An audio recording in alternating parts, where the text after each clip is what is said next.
you are interested in making another drink from home using some ingredients you may already have lying around, especially as we go into summer, today's video is for you.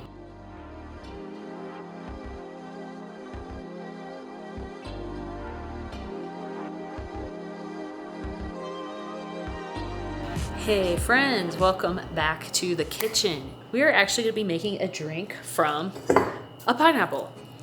The humble pineapple. I love pineapples. They're very summery, very sweet, just delicious when it's like hot outside, especially if you freeze pineapple chunks and then make like a little Dole Whip Greek yogurt confection. Oh, so good. We're gonna take the pineapple parts you probably don't use and actually make a really refreshing summer drink out of them. It's called Tepache, and it is a traditional Mexican drink that uses the peel and core of the pineapple, ferments, and then becomes a lightly bubbly, carbonated, and still sweet drink with some spices in it as well. If you watch the kombucha video, you know you needed like a SCOBY and a couple of other things to get started, multiple fermentation periods. This one is super simple and is a great way to use up those extra bits of pineapple that you weren't really using to make a fruit salad or anything like that. What else are you gonna need? You're gonna need a jar. Get yourself a good jar. I like this, I think it's a half gallon jar. We have a ton of these lying around now that we've been making our own fun fizzy drinks at home. You're gonna need your pineapple with the peel and the core still attached. So you can't do this if you just have like a can of pineapple chunks. You actually need the skin. Also, we'll need some cinnamon sticks. I prefer the sticks over loose leaf cinnamon, but if that's all you've got, I think you could work with that too.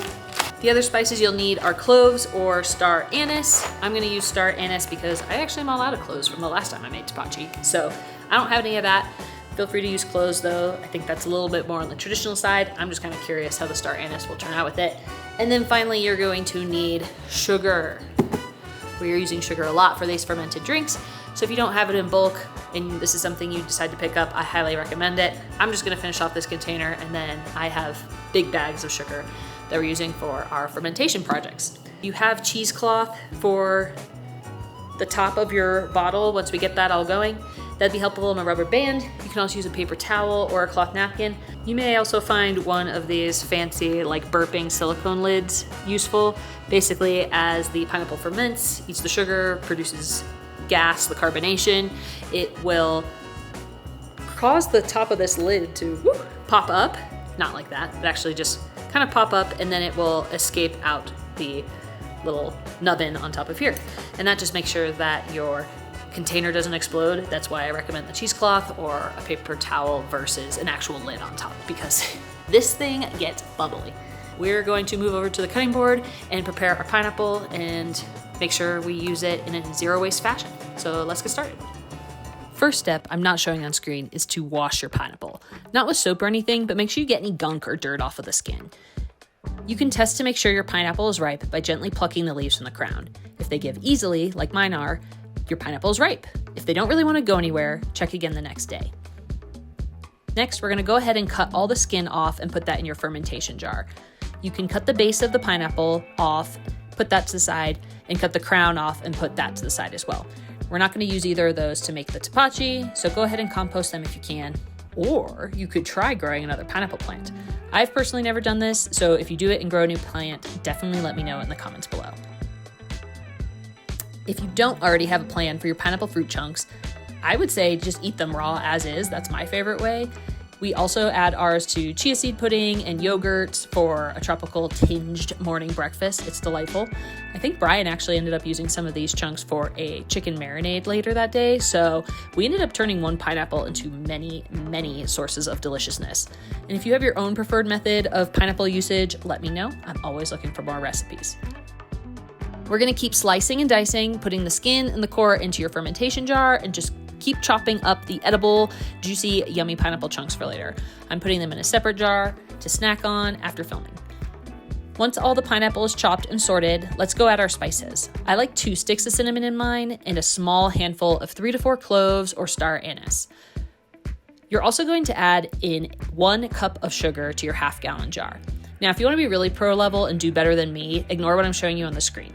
Get about 4 cups of warm water and mix your cup of sugar into the water until it fully dissolves. Then add that to your pineapple mixture and then add more water so the pineapple is covered. Then you won't have to awkwardly stir like I did. I mean, look at this. This is so awkward. Why would I even do this? And that's it. Let's go ahead and put your cheesecloth, your coffee filter, your fabric napkin on, whatever you're going to use. And then let's take the jar and put it in a dark, warm space to get nice and bubbly. Just don't put it in the sun if you don't have your own fermentation cabinet.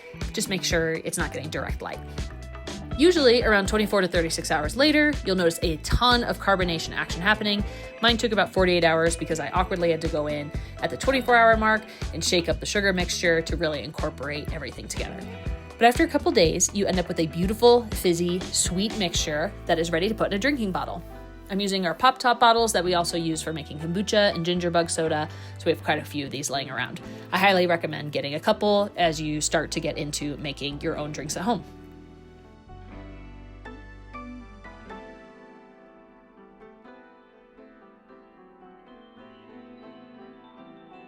Now go ahead and stick the bottle in the fridge because I like to drink it cold. You probably will too.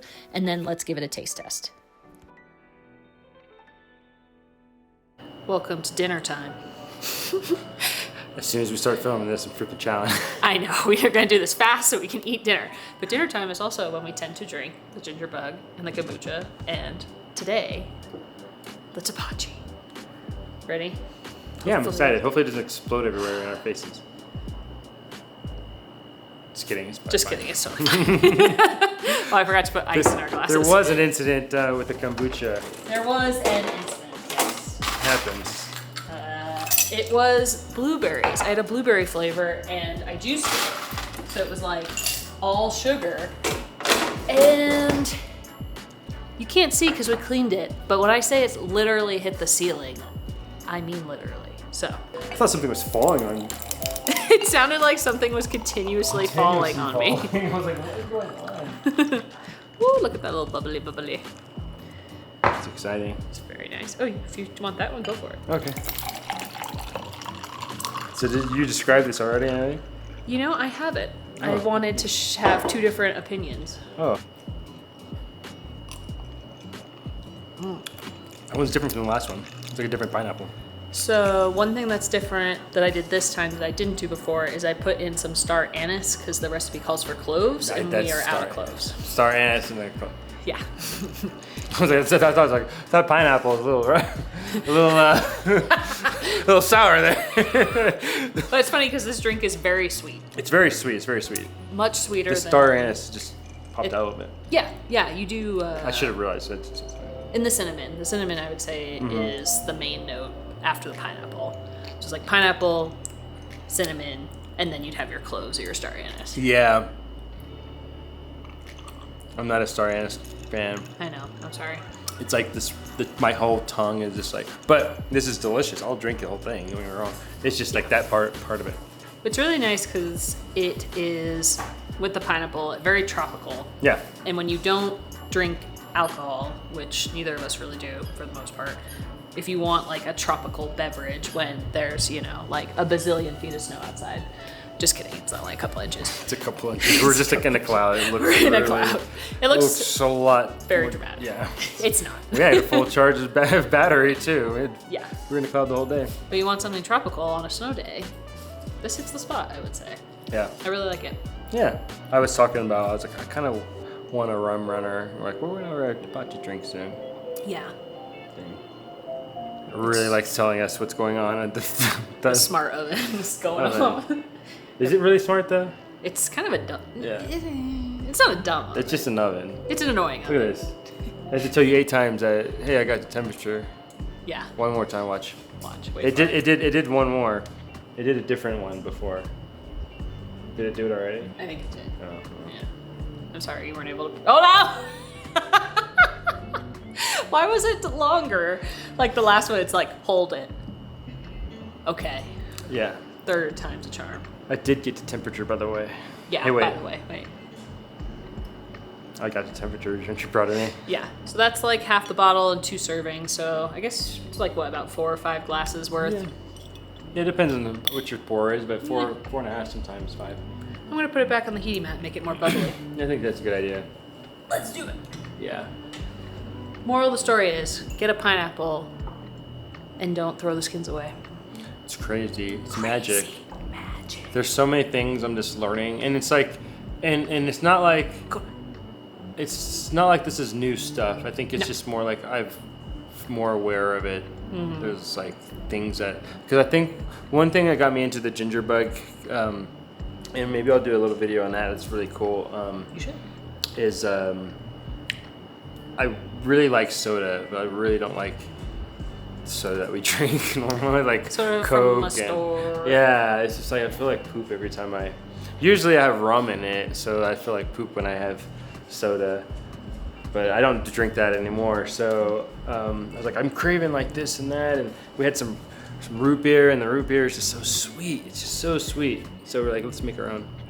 So here we are trying. We're trying. It's fun. We're getting there. It's the fun of making it and being patient. So I think is worth it. Anything you make that's delicious and you get to enjoy it, it's gonna taste so much better than something you bought from the store. I did a couple root beer runs. They're not it, but they were delicious. They were I really like really good. But they weren't like the one that like this is the one I'm looking for. I'll keep tweaking the recipe until I get it. But we'll get it. But now it's dinner time. It is. And Kona is bored, so we're gonna go cuddle Kona. Farewell, friends. Cloves or star anise. Wow, that wasn't cool.